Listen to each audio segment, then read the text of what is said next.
historia de la Iglesia, amigos. Los cuáqueros.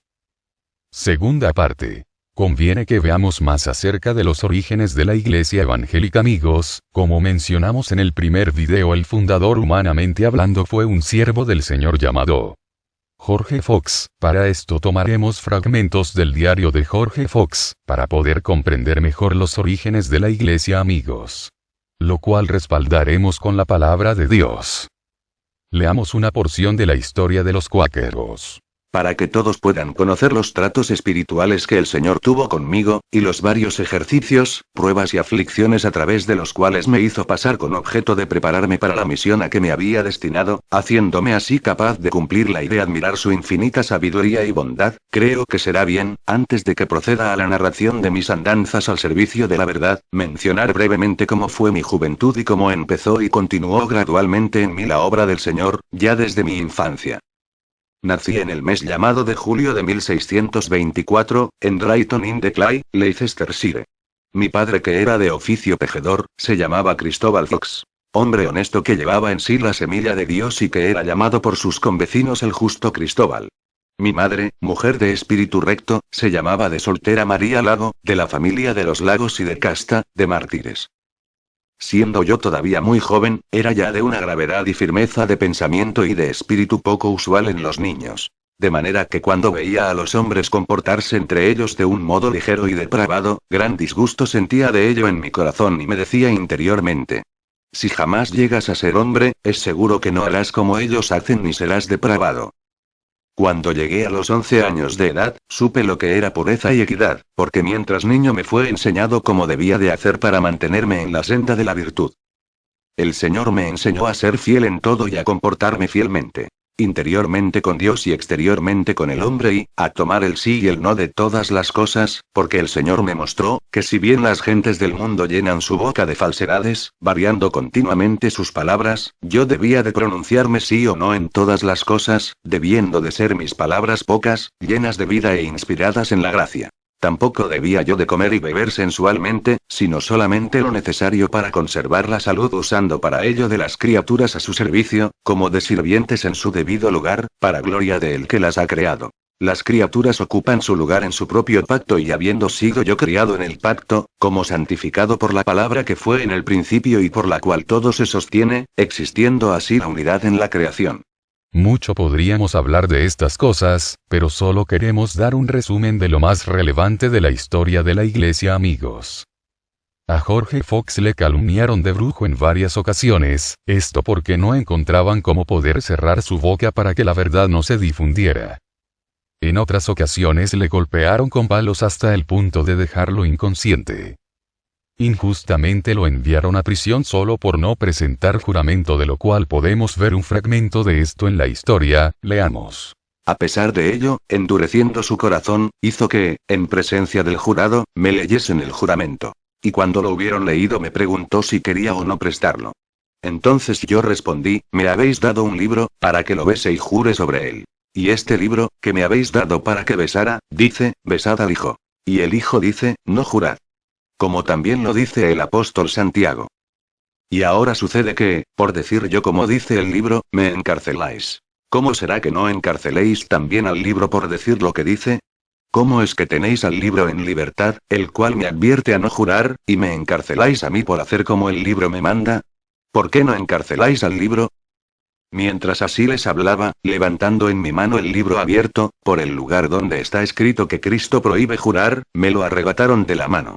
Y dijo el juez: al libro no, pero vamos a encarcelar a Jorge Fox. Esto corrió por todo el país y se repetía, como refrán, que me habían dado, para que jurase sobre él, un libro en el cual se prohíbe jurar.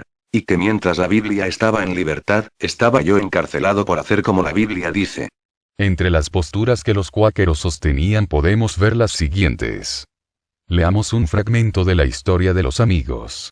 Al principio de las conversiones, cuando los amigos no se quitaban el sombrero ante nadie, ni trataban de vos a las gentes, sino de tú, ni usaban de reverencias y lisonjas cuando saludaban, ni adoptaban las modas y usos del mundo.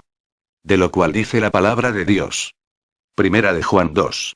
15 al 17: no améis al mundo, ni las cosas que están en el mundo. Si alguno ama al mundo, el amor del Padre no está en él. Porque todo lo que hay en el mundo, los deseos de la carne, los deseos de los ojos, y la vanagloria de la vida, no proviene del Padre, sino del mundo. Y el mundo pasa, y sus deseos. Pero el que hace la voluntad de Dios permanece para siempre. Creían que la revelación y comprensión de la palabra de Dios es por medio del Espíritu Santo. Leamos.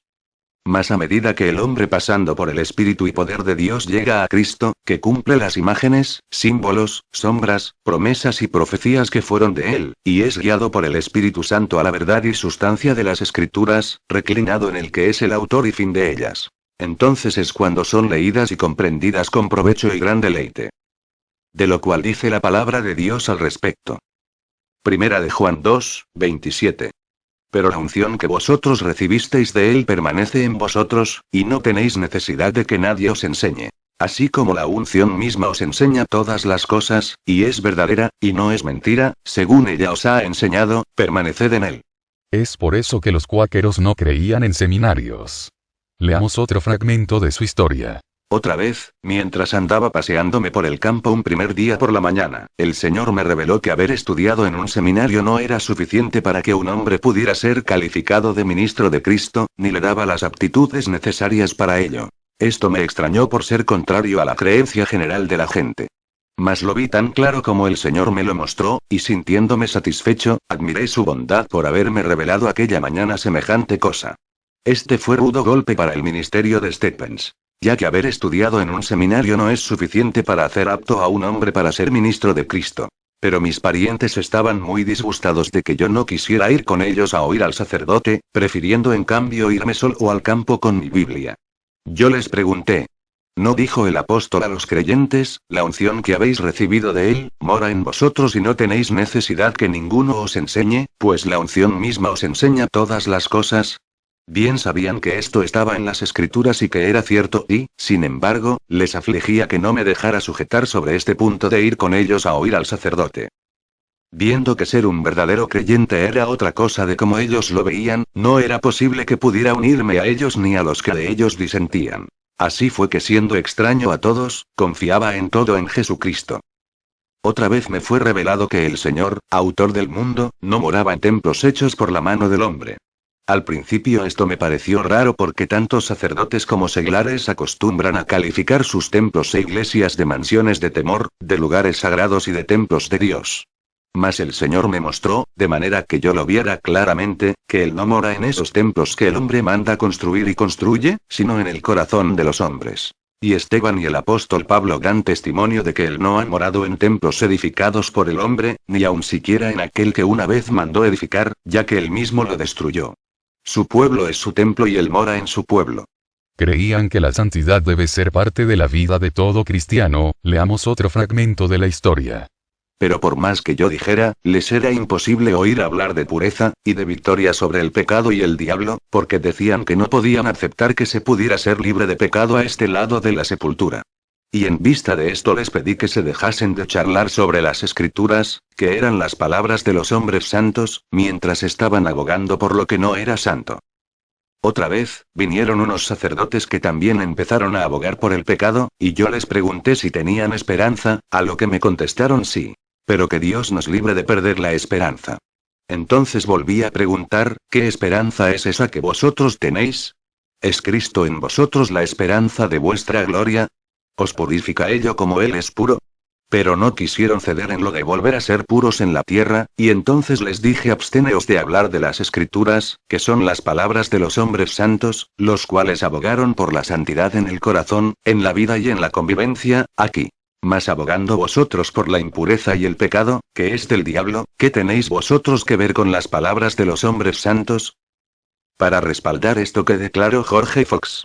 Leamos lo que dice la palabra de Dios. Hebreos 12, 14. Seguid la paz con todos, y la santidad, sin la cual nadie verá al Señor. Y otra vez. Primera a Tesalonicenses 5, 23. Y el mismo Dios de paz os santifique por completo. Y todo vuestro ser, espíritu, alma y cuerpo, sea guardado irreprensible para la venida de nuestro Señor Jesucristo. La palabra de Dios era difundida con claridad y en el poder del Espíritu Santo. Leamos otro fragmento.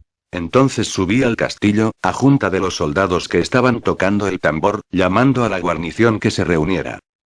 Les prediqué la verdad, encaminándolos a Jesucristo, que fuere su Maestro, y les hablé también de la magnitud de su Espíritu en ellos, por el cual podían volver de la oscuridad a la luz, y del poder de Satanás a Dios.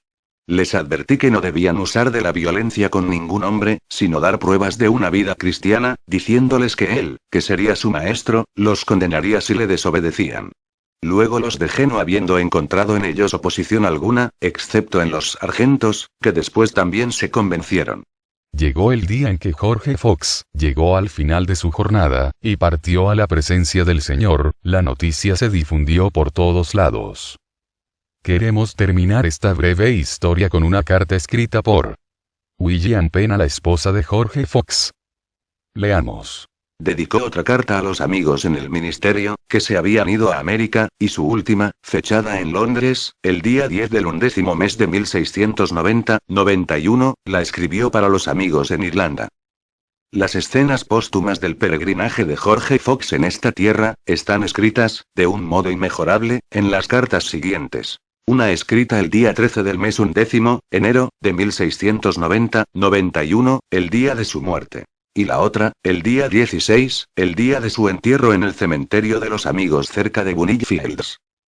Querida señora Fox, con el amado recuerdo de mi genuino amor en Jesucristo, soy yo el que tengo que hacerte saber nuevas, que en cierto modo podrían llamarse dolorosas, y son ellas, que tu querido esposo y mi muy querido y amado amigo, Jorge Fox, ha concluido su gloriosa misión, esta noche, a eso de una media hora después de las 9, conservando todos sus sentidos hasta el último suspiro. ¡Ay! Se ha marchado dejándonos bajo la tormenta que se cierne sobre nuestras cabezas, llenos, sí, de reconocimiento hacia él, mas sintiendo como un aviso de las penas que nos esperan. Hace una semana, el último cuarto día, estaba en la calle de Gracious, vivo y fuerte.